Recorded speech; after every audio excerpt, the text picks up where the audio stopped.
ரிஃப்ளெக்டிவ்ஸ்க்கு வணக்கம். இந்த வீடியோவில் கல்கி படத்தோடைய ரிவ்யூ தான் பார்க்க போகிறோம். ஸோ ஆரம்பத்திலேயே நாங்கள் சொல்லிடுறோம், கண்டிப்பாக இந்த வீடியோ ஸ்பாயிலராக இருக்காது. முடிஞ்ச அளவுக்கு எங்களுக்கு தெரிஞ்ச கோட் வேர்ட்லாம் யூஸ் பண்ணி படத்தோட கதை என்னன்னு நாங்கள் சொல்ல ட்ரை பண்ணுறோம். ஃபர்ஸ்ட் பாசிட்டிவ்லேருந்து போயிடலாம். தெளிவா பாசிட்டிவ் சொல்லுங்கள். பாசிட்டிவ் என்கிட்ட தான். ஆமாம். சரி, மிஷினுக்கும் ஒரு ஹியூமனுக்கும் இருக்கிற லவ் ஒரு காம்பினேஷன் சூப்பராக எடுத்துகிட்டு போயிருக்காங்க. புஜ்ஜி அண்ட் பைரவா. ஆமாம், புஜ்ஜி அண்ட் பைரவா. அந்த கீர்த்தி சுரேஷ்க்கும் பிரபாஸ்க்கும் இருக்கிற அந்த ஒரு காம்பினேஷன். ஸோ அது நல்லாவே ஒர்க் அவுட் ஆயிருக்கு.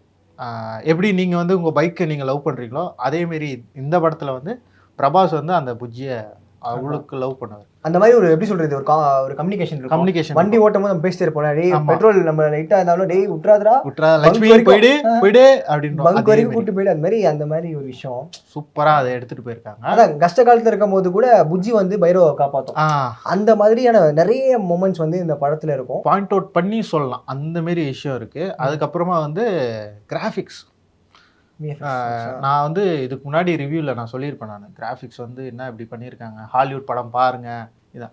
ஆனால் ஓப்பனாக சொல்கிறேன், இந்தியா சினிமாஸ் வந்து ஒரு அளவுக்கு டாப்பில் தூக்கிட்டு போயிருக்காங்கன்னா இந்த படத்தை பற்றி நான் சொல்கிறேன். ஆமாம், ஒரு நல்ல விஷுவல் எந்த இடத்துலையும் வந்து குறை சொல்கிற அளவுக்கு எனக்கு எங்கேயுமே தோணலை. கிராஃபிக்ஸை பொறுத்த வரைக்கும் ஃபுல் அண்ட் ஃபுல் அப்படி ஒரு மாதிரி செதுக்கியிருக்காங்க. ஒவ்வொரு சீனையும் ஒவ்வொரு கிராஃபிக்ஸையும் செதுக்கியிருக்காங்க. எந்த இடத்துலையுமே வந்து இந்த இது ஃபால்ட்டுன்னு சொல்கிற அளவுக்கு இல்லை. அந்த அளவுக்கு நல்ல விஷயங்கள் பண்ணியிருக்காங்க. ஏன்னா இப்போ இவர் வந்து டெக்னிக்கல் ஆஸ்பெக்ட்ஸில் பார்க்குறாருன்னு வச்சுக்கோங்களேன். நான் ஒரு காமன் ஆடியன்ஸ் பெர்ஸ்பெக்டிவ்ல எல்லாரும் பார்க்குறது தான்.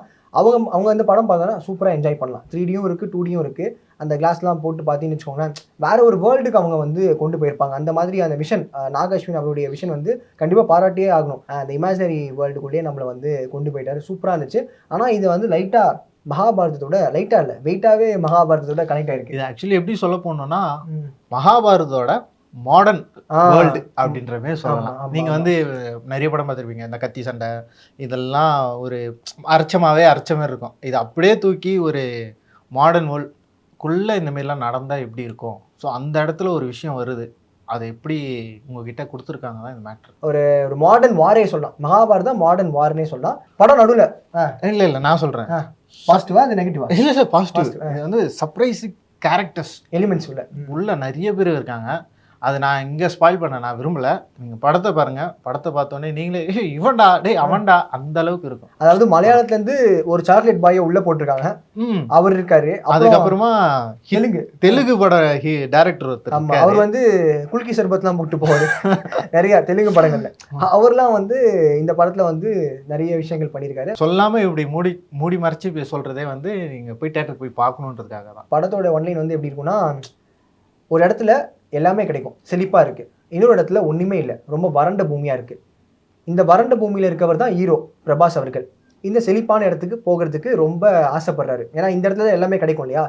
அப்போ இந்த மாதிரி நிறைய இல்லீகல் ஆக்டிவிட்டீஸ்லாம் பண்ணி ஒரு எப்படி சொல்கிறது, சில அமௌண்ட்ஸ் கட்டணும். அதாவது சில யூனிட்ஸ் இருந்தால் மட்டுமே தான், 1 மில்லியன் யூனிட்ஸ் இருந்தால் தான் இந்த செழிப்பான இடத்துக்கு போகிறதுக்கான ஒரு என்ட்ரி லெவல் ஒரு வாய்ப்பு மாதிரி. அதுக்கு நிறைய இல்லீகல் விஷயங்கள்லாம் வந்து பிரபாஸ் பண்ணுறதுக்கு ரெடியாக இருப்பார். ஆனால் இந்த இடத்துல பார்த்தீங்கன்னா இங்கே தான் வில்லன் இருப்பார். செழிப்பான இடத்துல வில்லன் இருக்காரு. அந்த வில்லனுக்கு என்ன தேவை இருக்குன்னா ஒரு சொட்டு மருந்து. இந்த சொட்டு மருந்துனா ஒரு கோட் வேர்டு, அது நீங்கள் படம் பார்த்தா தெரியும்.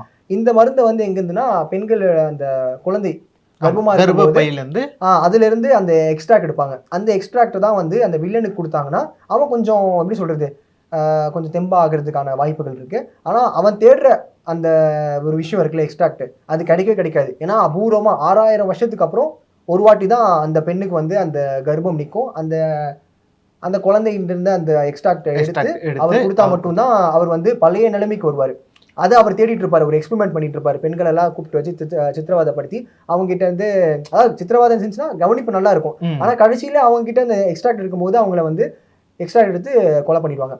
இந்த மாதிரி விஷயம் தான் போயிட்டு இருக்கும். அதே மாதிரி இந்த ரெண்டு வேர்ல்டு இருக்கு ஓகேங்களா. இந்த வேர்ல்டு தாண்டி 3வது ஒரு வேர்ல்டு இருக்கு அந்த இடத்துல. அந்த வேர்ல்டு வந்து யார் கண்ணுக்கும் தெரியாது, மறைமுகமா வாழ்ந்துட்டு இருப்பாங்க. ஆமா, ஒரு செட் ஆஃப் பீப்புள். ஏன்னா எப்படின்னா அந்த மறைமுகமான பீப்புள் என்ன பண்றாங்கன்னா அவங்க தான் வந்து மொத்தமாவே எல்லாமே ஒன்னா சமமாக்கணும் அப்படின்றதுக்காக போராடிட்டு இருக்க ஒரு நல்ல குண மக்கள்கள். ஏன்னா அவங்க என்ன நினைச்சிட்டு இருக்காங்க, கடவுள் வந்து மீண்டும் பிறக்க போறாரு, மீண்டும் பிறந்துட்டாருன்னா மறுபடியும் வந்து இந்த மாதிரி பிரிவினைலாம் இருக்காது. காசின்ற மாதிரி ஒரு டேர்ம் யூஸ் பண்ணிருப்பாங்க. அந்த காசியில கடவுளே பேண்டு அப்படின்ற மாதிரி ஒரு விஷயத்தையும் வந்து சொல்லியிருப்பாங்க. ஸோ கமலஹாசன் அவர்கள் வந்து மக்களை வந்து எப்பயுமே சொல்லுவார் பார்த்தீங்களா, பிக் பாஸ்ல எல்லாம் பேசுவார் பாருங்க, அந்த மாதிரி நிறைய டைலாக்ஸ் எல்லாமே இந்த படத்துல இருக்கு. இன்னொரு கும்பல் வந்து மாற்றத்துக்காக, இந்த மாற்றம்லாம் நம்மளால கனெக்ட் பண்ண முடியுது, எல்லாமே நாங்கள் ஒரு மாற்றத்துக்காக தான் பண்ணிட்டு இருக்கோம், நாங்கள் வந்து வறண்டு போன இதை வந்து மறுபடியும் செல்வ செழிப்பாவா ஆக்கிறதுக்காக நாங்கள் போராடிட்டு இருக்கோம் அப்படின்ற மாதிரி நிறைய சொல்லியிருப்பாரு. பார்க்கவே நல்லா எப்படி சொல்றது, கமலஹாசன் இந்த ஒரு கெட்டப்லையா இப்படியா அப்படின்னு நோஞ்சா மாதிரி வருவாருங்க. அந்த இடத்துல பறந்துக்கிட்டே வருவாரு. முக்கியமாக சொல்லணும்னா நீங்கள் பிக் பாஸ் நிறைய பார்த்துருப்பீங்க இல்லையா? ஸோ அதில் வந்து கமல் வந்து நிறைய தத்துவம் சொல்லுவார். இதில் வந்து அப்படியே எக்ஸ்சேஞ்ச் பண்ணிக்கிறாங்க. பிரபாஸ் தான் வந்து நிறைய தத்துவம் சொல்லுவார், கமல் வந்து ரியாலிட்டியாக பேசுவார். ஸோ அந்தமாரி இருக்கும் இவங்க டைலாக்ஸ் மாற்றி பேசுகிற அந்த ஒரு விஷயம் நிறைய சூப்பராக இருக்கும். நீங்கள் முக்கியமாக நீங்கள் இந்த படம் போய் பார்க்கணுன்னா செகண்ட் ஹாஃபும் கிளைமேக்ஸும் நீங்கள் கண்டிப்பாக பார்த்தீங்க. ஆமாம், அதை மட்டும் மிஸ் பண்ணுறக்கூடாது. அதோட போஸ்ட் சீன்ஸ் வந்து சூப்பராக இருக்கும், அன்எக்ஸ்பெக்டடாக இருக்கும். யாரும் எழுந்து போயிட வேண்டாம். அது முக்கியமாக நான் சொல்லிக்கிறேன், யாரும் எழுந்து போகணும். டக்குன்னு படம் முடிஞ்சோன்னு ஓடி போயிடக்கூடாது, வெயிட் பண்ணுங்க. ஏன்னா 3 hour படம் நாடா போட்டு நம்மளை போட்டு வெறுப்பேற்றிட்டாங்க அப்படின்னு நினைக்காதீங்க. படத்துடைய கதை டெப்த் புரிய வைக்கிறதுக்காக நம்மளுக்கு அந்த டியூரேஷன் எடுத்திருப்பாங்க. மற்றபடி கதை வந்து ஒரு மாதிரி போகும். நடுவில் கொஞ்சம் கொஞ்சம் லேக்ஸ் இருந்துச்சு. ஆனால் அந்த face off between Amitabh Bachchan and Prabhas வேற லெவலாக இருக்குங்க. 8 அடி மனுஷனாக காமிச்சிருப்பாங்க அமிதாப் பச்சனை. இவர் வந்து ஓரளவுக்கு, இவருமே ஆக்சுவலாக 2 பேரும் ஈக்குவல் தான். பட் படத்தில் அந்த ஒரு டிஃபரன்சியேஷன் இருக்கும். படத்தோட ரேட்டிங் எனக்கு ஒரு 3.5 to 3.5 கொடுக்கலான்னு நான் 4 தரேங்க. ஓகே, ஏன்னா நிறைய பேர் ஒர்க் பண்ணியிருக்காங்க பயங்கரமா. ஏன்னா குறை சொல்றதுக்கு இந்த படத்தில் ஒன்றும் இல்லை. ஏன்னா நான் ட்ரைலர் பார்க்கும்போது இது வந்து ஒரு ஃப்ளாப் அப்படின்னு சொல்லி தான் நான் ஒரு என்னோட பாயிண்ட் ஆஃப் வியூலேருந்து நான் சொன்னேன். அதுக்கப்புறம் படம் பார்த்துட்டு பிறகு தான் எனக்கு தெரிஞ்சு படம் வந்து அடுத்த லெவலுக்கு இந்த சினிமா மூவ் ஆகுது அப்படின்ற மாதிரி இருந்துச்சு. அதனால நான் 4 தரேன். நான் அண்ட் நெகட்டிவ்ஸ் பார்த்தீங்கன்னா லேக் தான். நெகட்டிவ் பற்றி சொல்லணும்னா படத்தில் வந்து நிறைய கேரக்டர்ஸ் வராங்க. இப்போ ராக்ஸின்னு சொல்லிட்டு ஒரு கேரக்டர் ஒன்று வரும். ஸோ அந்த கேரக்டர் உள்ளே வரும்போதே அவ்வளோ ஹைப்பாக இருக்கும். ஒரு செம்ம மாஸ் ஆன ஒரு சீன் ஒன்று இருக்கும். ஓகேங்களா, அவங்க வந்தோடனே ஒரு மாசான சீன் இருக்கும். அதுக்கப்புறம் ஒரு 10 நிமிஷம் இல்லை ஒரு 5 நிமிஷம் கழிச்சு அந்த கேரக்டர் என்னாச்சுன்னே தெரியும். ஆமாம். ஸோ இது ஒன்று இருக்கும். ஸ்டார்டிங்லேருந்து ஒரு character of groups of peoples வருவாங்க இந்த காசின்ற ஒரு இடத்துக்கு. ஸோ அதுலேருந்து ஒரு பொண்ணு மட்டும்தான் தப்பிச்சு வரும். ஸோ மிச்ச பேர் என்ன ஆனாங்கன்னு தெரியவே தெரியாது. ஸோ இந்தமாரி ஒரு கேரக்டர் அப்படியே மூவ் ஆன் பண்ணியிருப்பாங்க. அதுக்கப்புறமா வந்து இன்னொரு சில பேர் கேரக்டர்ஸ்லாம் இருக்காங்க. ஸோ அந்த கேரக்டர்ஸ் எல்லாம் எங்கே வருது எங்கே முடியுதுன்னே இருக்காது. அதாவது அவங்களே வராங்க, அவங்களே போயிடறாங்க. எப்படி அது என்ன ஆச்சு அவங்களுக்கு அப்படின்றது கூட தெரியாது. ஆனால் இவங்க மூவ் ஆன் பண்ணிட்டு போயிட்டே இருக்காங்க. இது மட்டும் தான் இதுவாக இருந்தது. அதேமாரி ஃபர்ஸ்ட் ஹாஃபில் லேக், நீங்கள் அது பொறுமையாக வெயிட் பண்ணி பார்க்கணும், அந்த அளவுக்கு லேகாக வச்சுருக்காங்க. அதுக்கப்புறம் செகண்ட் ஹாஃப் வந்து உங்களுக்கு ஃபுல் அண்ட் ஃபுல் பஞ்சாக இருக்கும். ஃபுல் அண்ட் ஃபுல் செம்ம ஸ்பீடாக போகும். நடுவில் திடீர்னு ஒரு பிரேக் டவுன் கொடுத்து ஒரு லேக், திருப்பி பஞ்சாக போகும். ஸோ இந்தமாரி தான் படம் எடுத்து வச்சிருக்காங்க. படம் ஸ்டார்ட் ஆகும்போது எண்ட் ஆகுது. இந்த இடத்துல ஒரு ஸ்பாயிலர் வேணா சொல்லிடலாம். அதாவது கெட்டவங்களுக்கு தேவைப்படுற அந்த ஒரு பொண்ணை பிரபாஸே கூட்டு போயிடுவார்.